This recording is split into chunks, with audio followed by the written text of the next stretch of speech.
Bonjour. Alors, je m'appelle Suzanne Masson. Je suis coordonnatrice des services pour les proches aidants à l'Association bénévole de l'île d'Orléans. Nos présentations vidéo visent à outiller les proches aidants de l'île d'Orléans à travers leur exercice au quotidien. Aussi, ces activités sont rendues possibles grâce au soutien financier de l'appui Capital National, que vous voyez l'information sur notre écran. Aujourd'hui, nous allons parler de la patience, heu, la panne de patience surtout, heu, ça arrive à l'intérieur, d'un cheminement de proche aidant et on va s'expliquer, dédramatiser tout ça. Alors, on va commencer par les définitions, si vous voulez bien. On va être certain de tous bien se comprendre. Alors ici, on vous indique la patience d'abord. La patience est l'aptitude d'un individu à se maîtriser face à une attente, ça, on comprend bien ça, à rester calme dans une situation de tension ou face à des difficultés, c'est un autre quotient de difficulté, ou encore la qualité de la persévérance. Alors souvent, on va parler d'une personne patiente et d'une personne persévérante. On est dans le même cheminement. La patience est à travers le monde et les croyances une qualité essentielle requise pour celui qui aspire à la sagesse. Alors, on veut tous un jour être des sages ou presque. Comme la méditation, la patience s'acquiert et s'exerce. La raison pour laquelle j'ai choisi cette définition, c'est parce que là, il y a un point important. Elle demande un effort de concentration et de maîtrise de soi qui est opposé en général à l'agitation naturelle.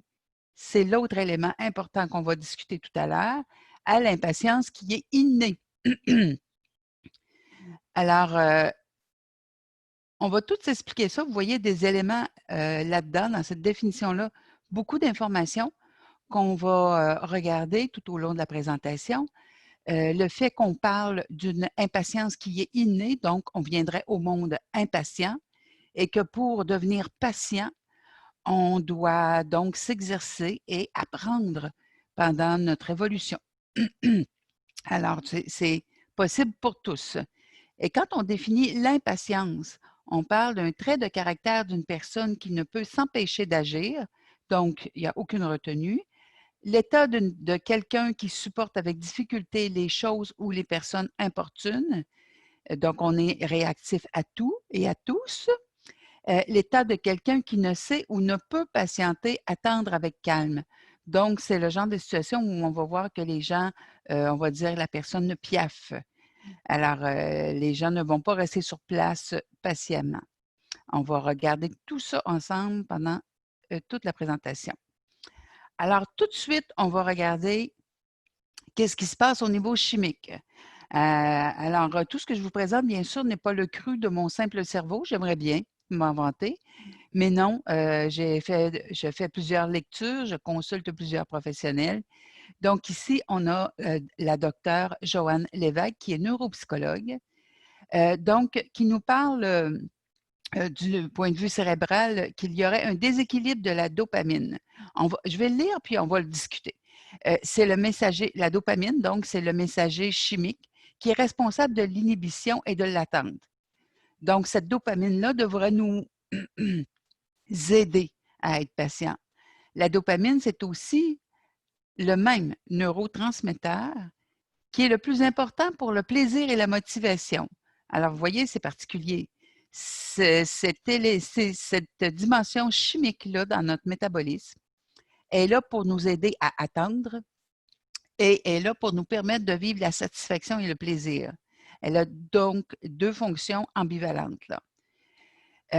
Comme on n'est plus habitué, on ne l'est plus habitué à patienter, 15 minutes vont sembler une éternité parce que désormais, la production de dopamine n'est déclenchée que pour des événements agréables et stimulants. Et c'est la neuropsychologue qui l'affirme.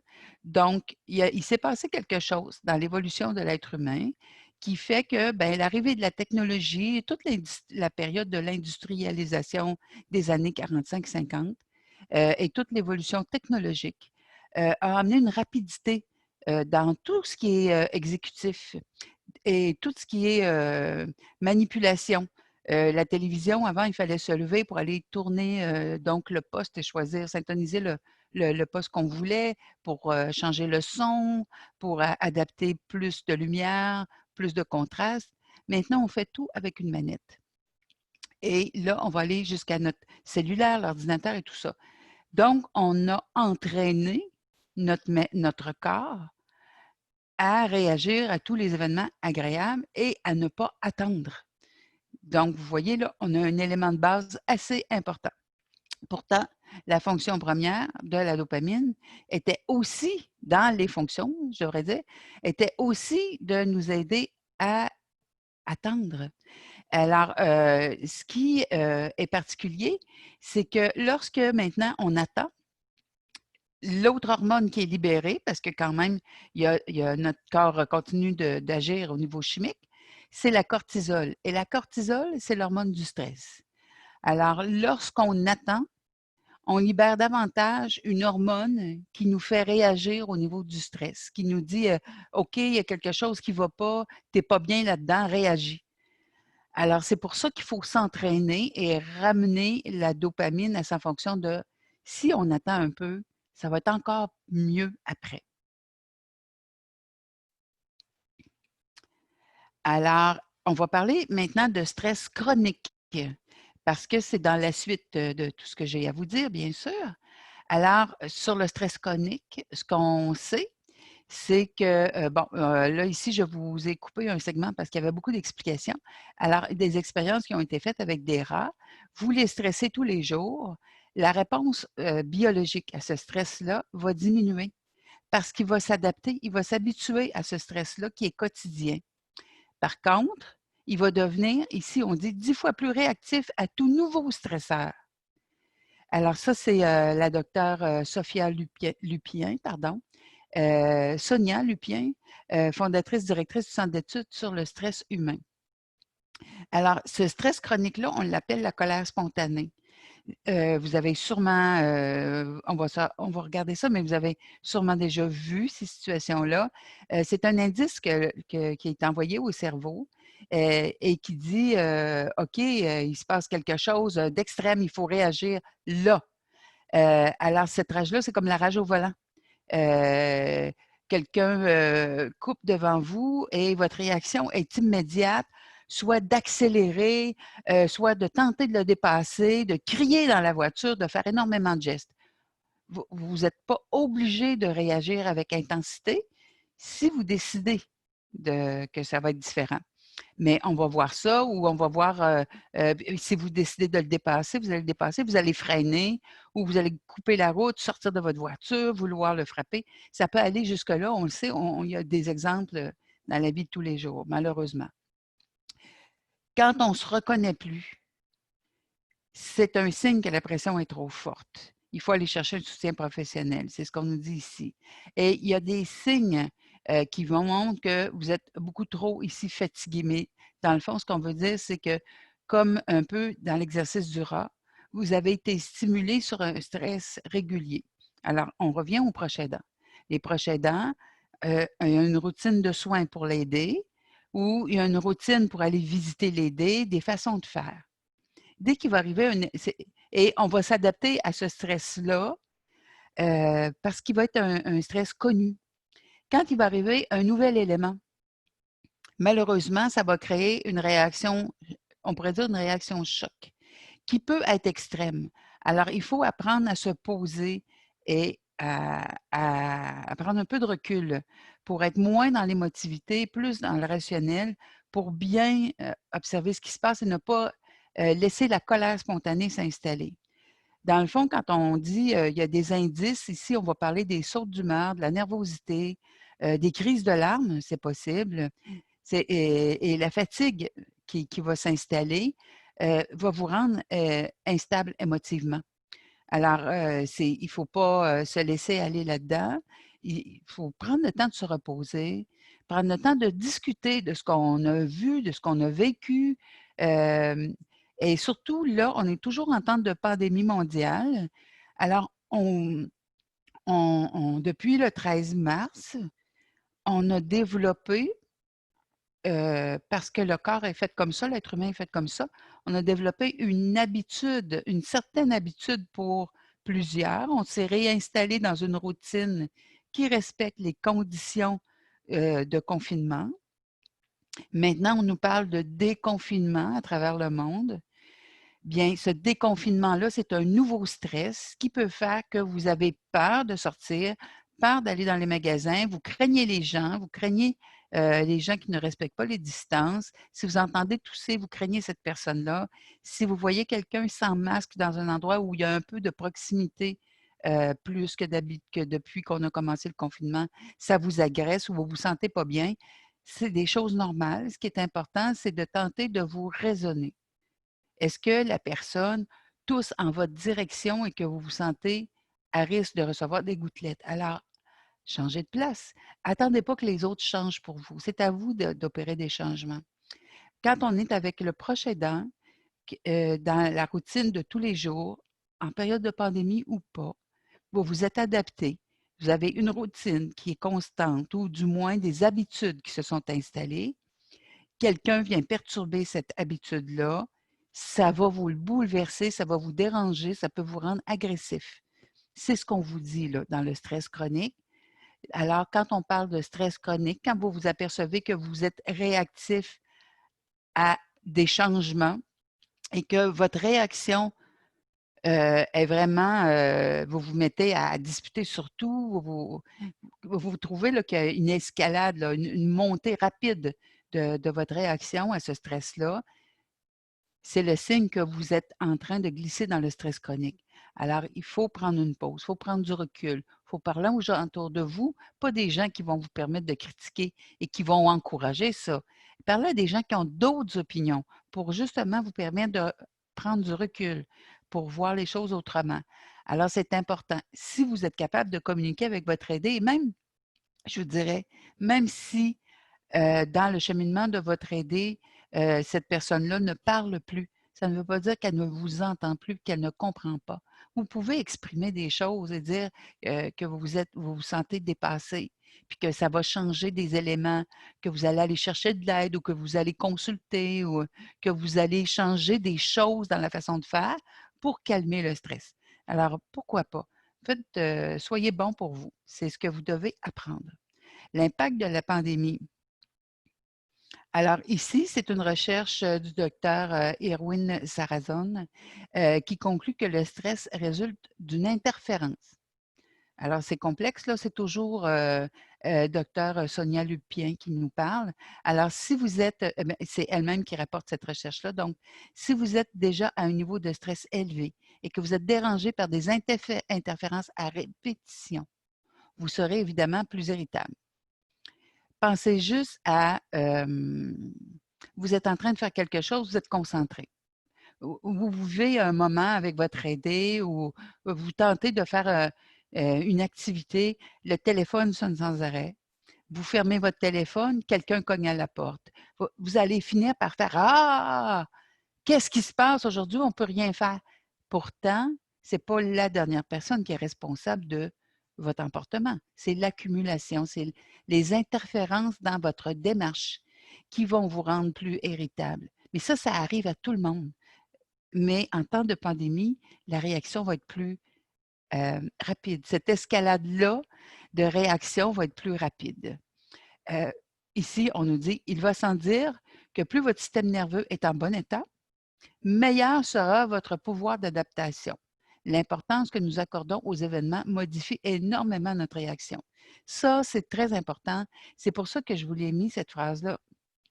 Ce que ça nous dit, c'est que, heu, plus votre système nerveux est, on lui en demande, plus votre système nerveux est sollicité, bien, moins bonne va être votre adaptation. Parce que, vous allez être en réaction et non pas en adaptation. Quand on est en réaction, on est en réponse à quelque chose. Tandis que quand on est en adaptation, il y a oui, un événement et on regarde qu'est-ce que nous, on veut faire avec ça et non pas comment on veut réagir. C'est pas la même chose. En réaction, on va critiquer, on va, on va changer des choses qui vont être momentanées. Mais en adaptation, on va moduler notre confort pour la situation qui se présente. Je ne sais pas si je m'explique assez bien là, mais c'est important et l'importance qu'on accorde aux événements modifie notre réaction. Si, en effet, vous êtes dérangé constamment par quelque chose et que tout à coup, vous êtes prise d'un fou rire, puis que vous vous dites: «Ben, coudonc, il y a pas moyen aujourd'hui de faire notre activité. Peut-être que c'est qu'il faudrait la recommencer demain ou on va l'essayer un peu plus tard. On va répondre à tout ce qui se passe là. Il semble que tout le monde a besoin de nous en même temps ou tout le monde a le goût de nous voir en même temps». Vous voyez, tout à l'heure, vous vous êtes emporté et tout le monde vous dérangeait et là, vous le prenez en vous disant: «Bien, les gens ont peut-être besoin de nous ou c'est pas le bon moment, hein, il se passe autre chose». Ça va tout changer, d'abord pour vous, au niveau de votre système nerveux. Ça vient de calmer les choses et ouvrir une porte à, de la nouveauté, de quelque chose d'agréable et pour l'aider, ce que ça va faire, c'est: «Ah, ben, c'est pas un événement stressant, c'est un événement agréable qui peut peut-être se présenter à nous. C'est une visite, c'est, quelque chose qui nous intéresse». Excusez-moi. Voilà. Donc ça, ça peut, en tout cas, c'est une chose à retenir, l'importance que vous donnez aux événements, ça a un impact sur vos réactions. Aussi, on termine cette partie-là en disant, si le confinement a été une source de stress et d'hypervigilance, on va s'expliquer l'hypervigilance. Le déconfinement le sera aussi, et ça, c'est Madame Ménard, qui est aussi une chercheure sur tout ce qui est hypervigilance. Chaque nouveau changement important qui surviendra sera lui aussi une source de stress, poursuit-elle. Mais toutes les références, vous allez les avoir à la fin, là, ne vous inquiétez pas, je voulais juste pas alourdir l'écran. Donc, depuis qu'on est en début de pandémie, l'être humain a cette façon-là de réagir à ce qui se passe, c'est qu'on devient en hypervigilance. La raison pour laquelle on devient en hypervigilance, et j'aurais bien aimé vous mettre le lien, malheureusement, je l'ai pas, j'ai pas été capable de le faire. Il y a un militaire bien reconnu qui a expliqué que le phénomène de la pandémie actuelle était similaire à être en guerre. D'abord, on sait qu'il y a un ennemi, qui est le virus. On ne sait pas exactement par où il peut nous attaquer, mais on sait qu'il peut nous attaquer. Donc, ça nous amène à se méfier de plein de choses et à modifier notre comportement. Ce comportement-là qu'on a modifié, c'est la distanciation, le port du masque et l'hygiène des mains, qui est plus fréquent qu'avant. Alors, et ça va faire que lorsque aussi, comme on l'a associé à des grippes, malheureusement, bien, dès qu'on voit quelqu'un qui se mouche le nez, qui tousse, qui éternue, on se méfie. Alors, c'est l'hypervigilance qui provoque ça. Et le fait que si quelqu'un ne respecte pas la distanciation, qu'on peut être porté à réagir et se sentir en danger, c'est aussi l'hypervigilance. Alors ça, c'est normal que ça ait fait ça.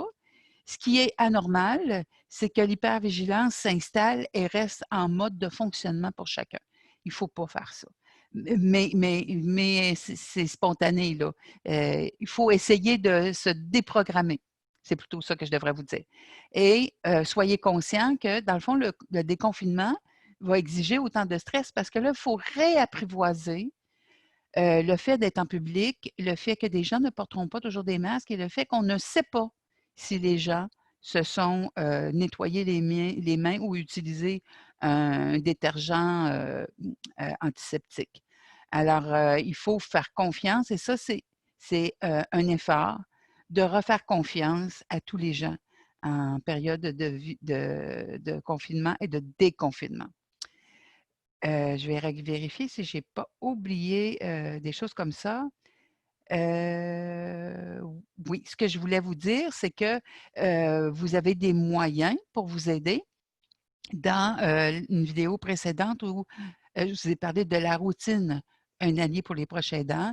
Alors revenez à ça ou allez le visionner. Vous avez énormément d'indices qui peuvent vous aider là parce qu'en effet, de réinstaller une routine va vous aider à, vous éloigner de l'hypervigilance et de la méfiance de tout, parce que vous allez reprendre du contrôle sur votre vie et ça, on en a besoin.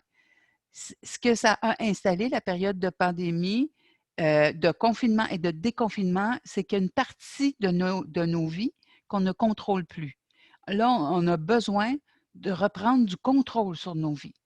Tout ce qui est agressant, c'est tout ce qu'ils nous en enlèvent. Et tout ce qui va nous calmer, c'est tout ce que les moments ou les milieux où on peut exercer un certain contrôle. Alors, certaines stratégies comme choisir des moments de détente. On vous ramène dans la vidéo précédente où je vous parlais de la routine, je vous parlais de faire un agenda ou du moins de vous monter un horaire avec dedans des choses à faire et d'y inclure des moments bons pour vous, des moments de détente, des moments pour relaxer. C'est encore plus important de le faire maintenant qu'on approche du déconfinement et qu'il y a eu une menace de retour au confinement parce que dans certains pays, il y a de nouvelles éclosions. Il faut faire attention. Éloignez-vous un petit peu de la télévision et des médias. Non, en tout cas, essayez de ne pas regarder tous les jours et d'écouter tous les jours parce que ça va réinstaller le stress. Ce qui est important, c'est de vous rappeler que vous, autour de vous, présentement, il n'y a pas de menaces. Les menaces qui sont là, on peut les contrôler avec la distanciation, les masques et l'hygiène des mains. Alors déjà ça, vous êtes en sécurité avec tout ça. Il faut essayer de rendre les choses un peu moins dramatiques.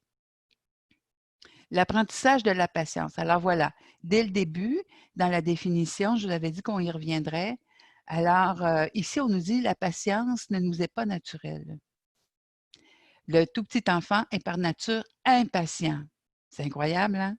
Mais dans le fond, c'est vrai. Si on pense au nourrisson, et il va, c'est fait comme ça, pour, manger, pour être propre, pour, dormir de façon confortable, pour avoir la chaleur ou la fraîcheur dont il a besoin. Le nourrisson doit pleurer, crier ou se manifester. Et il y a une réponse de quelqu'un qui vient rassurer, donner la chaleur, la fraîcheur, l'aliment ou du moins nettoyer l'enfant pour qu'il se sente bien. Donc, c'est fou, mais c'est ça l'impatience. Alors, c'est d'être en réaction à un malaise. Ce qui est bien, c'est que ça apporte un soulagement. Ce qu'on va apprendre en grandissant, c'est à donner ce soulagement-là par nous-mêmes, de ne plus dépendre d'un parent ou d'un adulte ou d'une personne responsable qui vient nous aider. Pour être patient dans un monde pressé, comment on va faire? Alors, c'est en apprenant à mûrir nos décisions. Comme je vous disais tantôt, prendre un peu de recul. Les décisions que vous allez prendre, il faut essayer de les prendre avec moins d'émotivité. Des fois, c'est juste en écrivant: «Il se passe telle chose, je me sens comme ça». Hem, c'est quoi les faits? Qu'est-ce que j'ai vu? Qu'est-ce qui s'est vraiment passé là? Et des fois, d'en parler. Ça va nous aider à être plus patients. Du moins, ça retarde notre réaction. Fait que ça, c'est bon. Excusez-moi, je vais prendre un petit peu d'eau.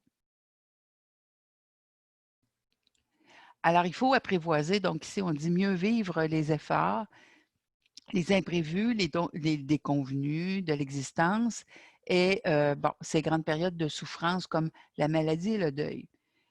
Bon, ça, c'est l'apprentissage de l'être humain, en effet. Si quelqu'un est malade ou si quelqu'un décède, vous n'avez aucun pouvoir là-dessus. Vous À moins que vous soyez le médecin traitant, là, mais même là, c'est des choses qui peuvent arriver à tout le monde. Là, la pandémie, personne n'a de réaction là-dessus. Que votre aidé, vive une période handicapante ou, soit en perte d'autonomie, c'est pas de sa faute, c'est pas de la vôtre. Puis, tout ce que vous pouvez faire là-dessus, c'est, d'agrémenter le quotidien, puis, tenter qu'il y ait des bons moments à l'intérieur de ça. Ça installe des pratiques de patience et ça va être encore mieux si dans ces pratiques de patience-là, vous installez des moments agréables et de facilité et des moments de partage avec votre aidé qui soient des moments agréables, de regarder des photos, de partager, peut-être de faire comme un Skype ou un échange visuel avec un écran, avec un membre de la famille ou des amis, avec l'aider, même si vous avez l'impression que la personne ne comprend pas tout.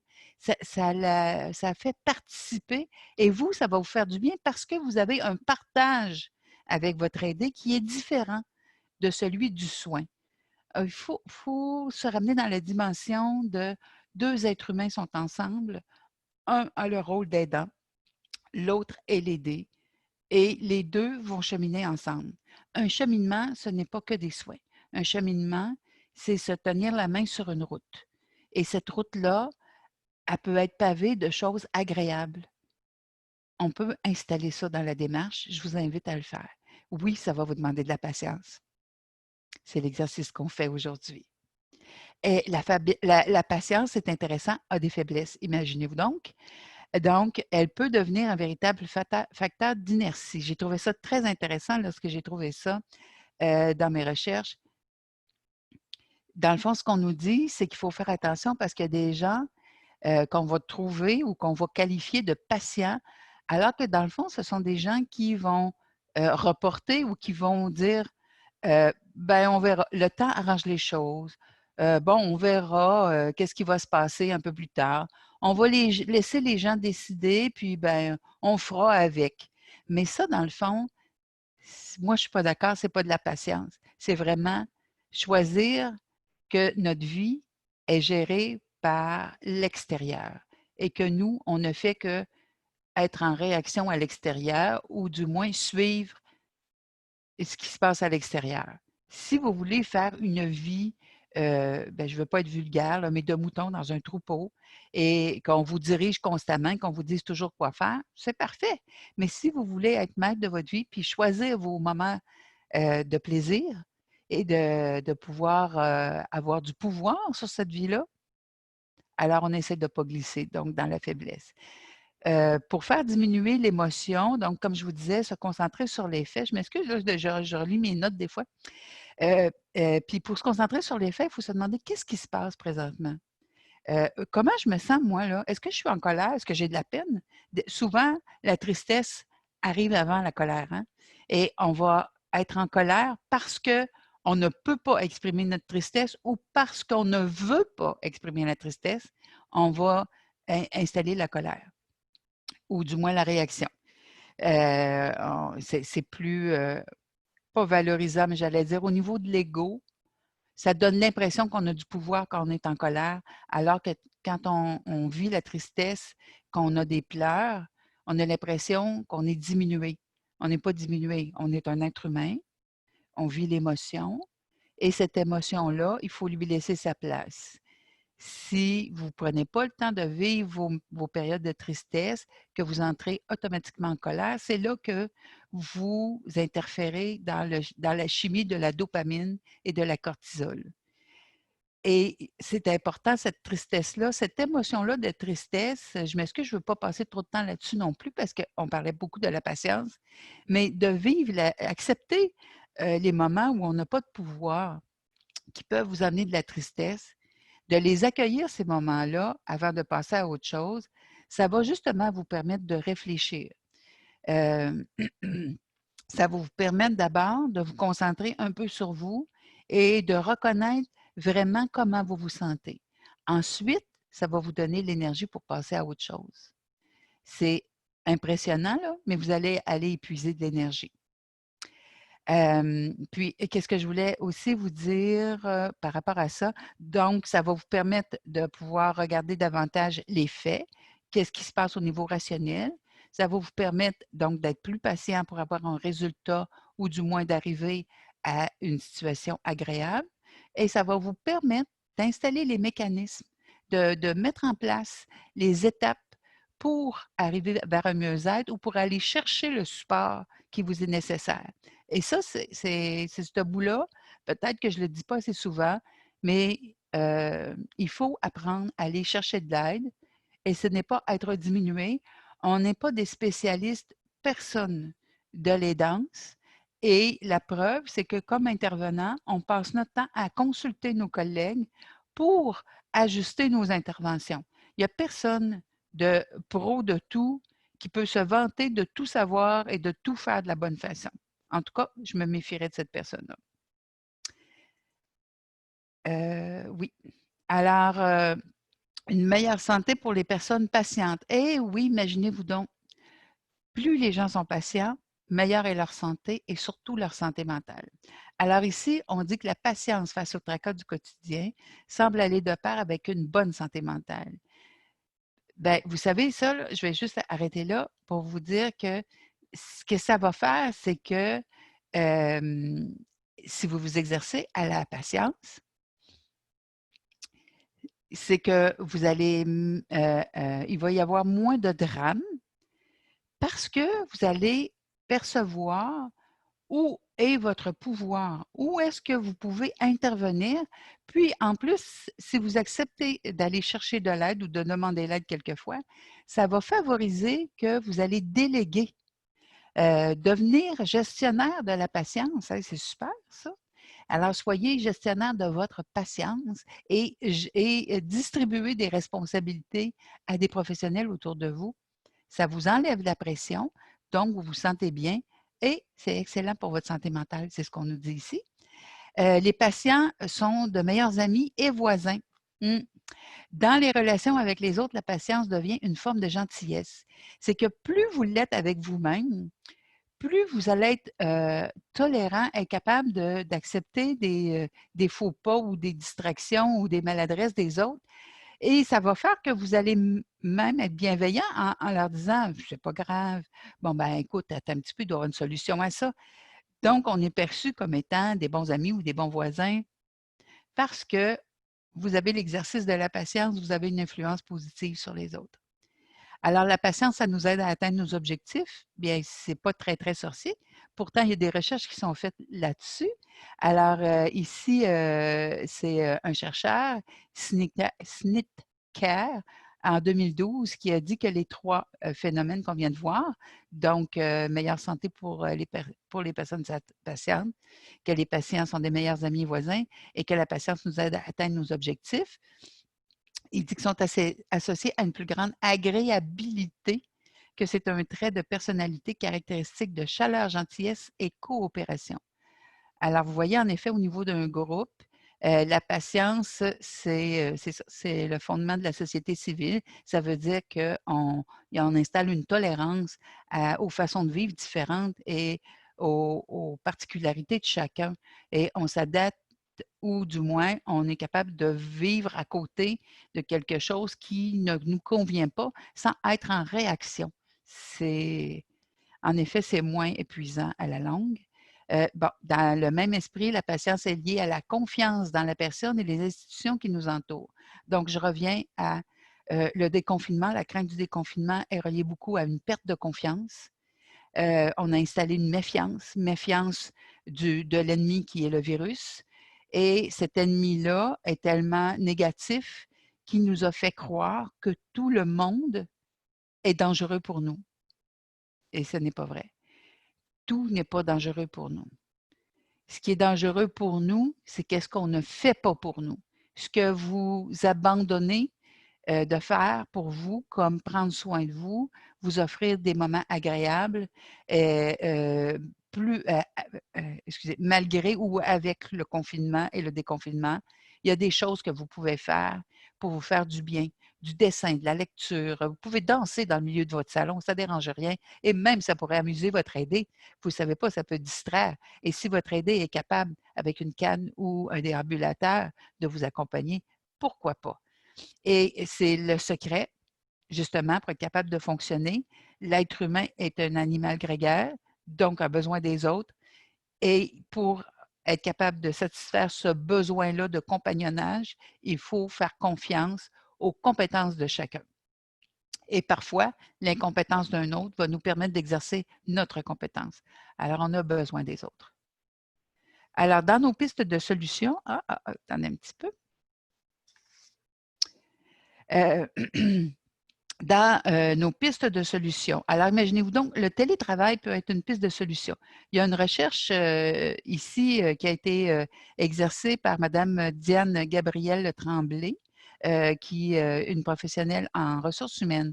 Elle a Elle a fait une recherche, madame est professeure à l'École des sciences de l'administration à TELUC. Alors, ce qu'elle nous dit, c'est que le télétravail, 1 à 2 fois par semaine, est une piste de solution pour avoir des employés plus heureux, moins irritables au quotidien. Les études sont positives et démontrent que les gens ne sont pas dérangés, qu'ils perdent moins de temps dans le transport et peuvent conserver ce qu'ils considèrent comme, ils peuvent conserver tout ça comme un avantage. Alors, bien sûr, on enlève du stress. Pour certaines personnes, probablement que ça ne convient pas à tous, mais le télétravail partiel ou permanent ou organisé selon votre institution ou l'organisme avec qui vous travaillez a des bienfaits. On enlève le stress du matin, la course du matin. Travailler en pantoufles, c'est un beau bonheur, ou en sandales, ou en Bermuda, alors que vous ne pourriez pas le faire au travail. C'est une grande liberté et ça fait du bien et on a besoin de ça comme être humain. Moi, en tout cas, je suis partante. Aussi, dans les pistes de solutions, ici, on parle des 3 façons pour cultiver la patience. On va donc reprendre peut-être des petits éléments qu'on a vus tout à l'heure, mais c'est important dans les pistes de solutions. Recadrer la situation. Ici, on nous dit que la patience est liée à la maîtrise de soi, à essayer consciemment de réguler nos émotions peut nous aider à entraîner nos muscles de maîtrise de soi. Alors, c'est ce qu'on a parlé précédemment.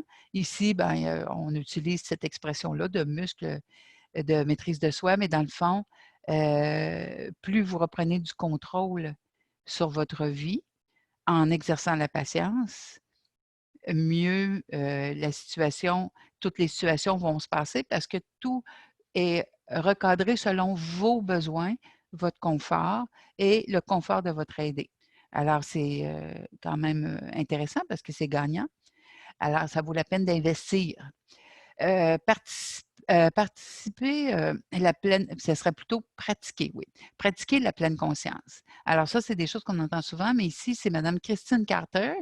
Vous allez voir la référence à la fin, là, GGSC. Recommande également la pratique de la pleine conscience, entre autres aux parents, parce qu'on a beaucoup parlé des parents qui perdaient patience pendant la période de confinement. Prendre une profonde respiration, remarquer vos sentiments de colère ou qu'est-ce qui submerge, là, les émotions qui s'installent. Bon, ici, on donne des exemples, peuvent vous aider à répondre avec plus de patience. La pleine conscience, c'est être en contact avec qu'est-ce qui se passe ici maintenant, la seconde maintenant. Pas qu'est-ce qui va se passer demain, qu'est-ce qui s'est passé hier, qu'est-ce qui va se passer dans 2 heures. Ici maintenant, j'ai un irritant, c'est quoi? Est-ce que c'est vraiment que l'enfant crie? Est-ce que c'est parce que j'essayais de faire quelque chose et j'y arrive pas et que là, d'entendre crier quelqu'un, ça me rappelle que ça me prouve que je ne suis pas capable d'avancer dans mon affaire? Qu'est-ce qui se passe? Ou je perds le contrôle, je me détends plus. Pardon.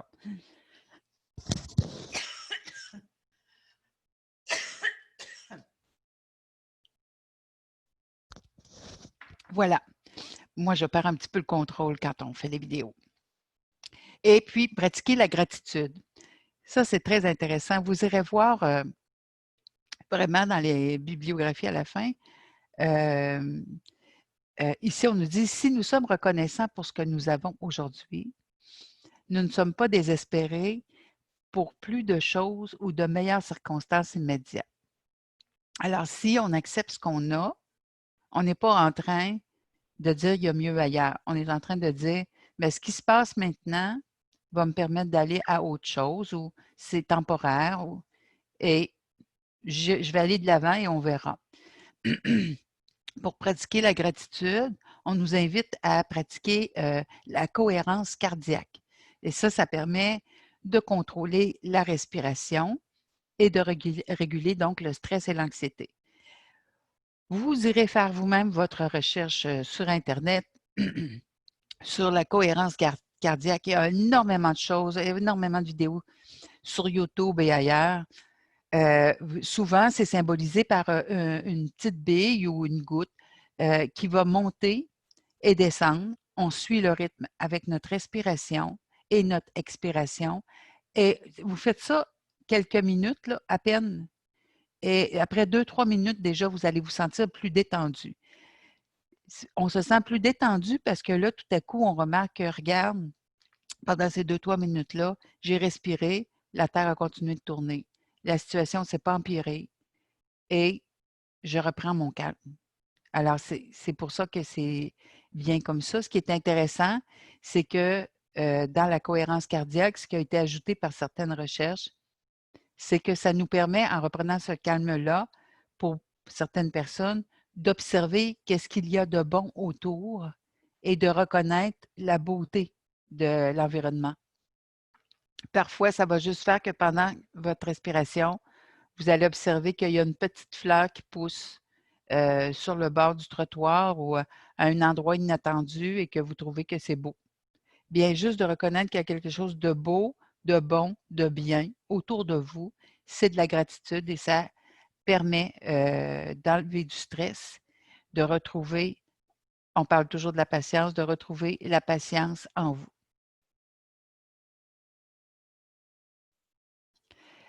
J'ai ressorti des petites citations parce que j'ai trouvé ça amusant et que parfois, de lire des citations, moi, j'ai étudié dans un milieu où il y avait des Ursulines, des religieuses Ursulines, et il y avait toujours une espèce de petit panier comme c'est vraiment tout petit, là, et dedans, il y avait des cartons en forme de tranches de pain.